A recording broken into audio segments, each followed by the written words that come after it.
మా అమ్మ స్టైల్లో చికెన్ కర్రీ చేసేద్దాం. హాయ్ అండి, అందరికీ హ్యాపీ సండే.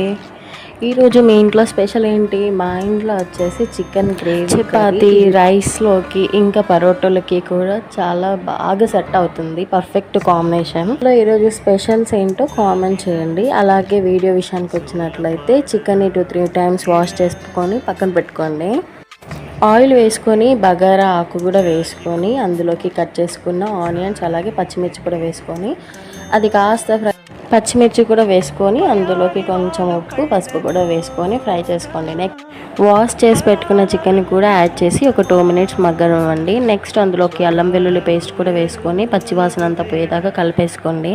టమాటో ముక్కలను కూడా వేసుకొని అవి కాస్త మగ్గిన తర్వాత కారం వేసుకున్న తర్వాత 2 నుంచి 5 మినిట్స్ అయితే మగ్గనివ్వండి. నెక్స్ట్ తగినంత వాటర్ కూడా వేసుకొని 5 to 10 మినిట్స్ లో ఫ్లేమ్లో కుక్ చేసుకోండి. ఇది అయితే చాలా అంటే చాలా బాగుంటుందండి.